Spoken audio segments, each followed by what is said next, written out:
Thank you, sir, sa question. So far, ang preparations among office is ongoing gihapon namin budget for procurement of seeds and fertilizers na ginahatag sa ato ang mga farmers and fisher folks, no?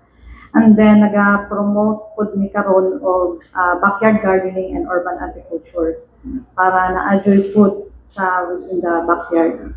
And then, naga-promote po ni og mga crops nga which are drought tolerant, no? Okay, for example, root crops, so kana siya, din kay siya affected, no, sa ato ang El Nino. So, sa mga vegetable na ato okra, alugbati, and string beans, so ato ang possible na mga recommend para itanom during this Ma'am, pinatin yung budget for procurement sa fertilizers and sa patong? Fertilizers and inputs.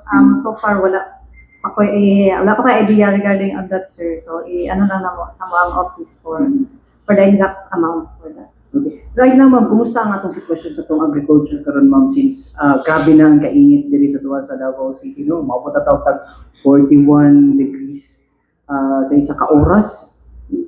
So far, affected din ang sir, no, production, but continue gyapon ato ang monitoring sa ato ang mga farms kung asa tong mga very affected kaayo na mga district para naay ma-monitor jud namo ang ilahang.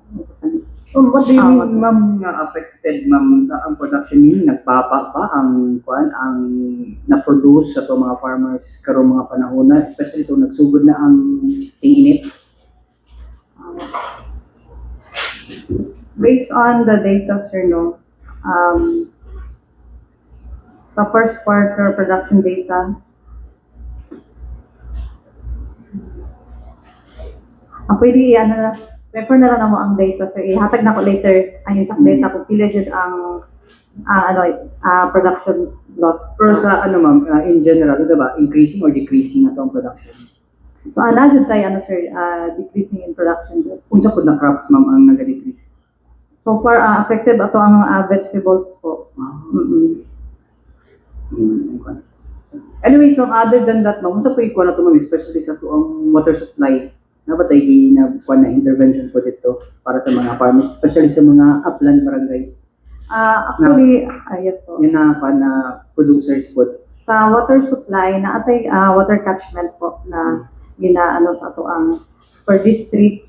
And then, naapod tayo existing na mga solar irrigation system po sa ato ang district. So, ato ang ginapa-strengthen kung asa pa ta pwede makapangita og source of water para butangan og water pump irrigation. Based initially yung na monitoring, unsa ang mas affected na district po diri sa Davao? So far, Pakibato and Marilog po ang sila mas Pakibato ang pinakainit. Okay. Thank you, ma'am. Sige po, thank you so much.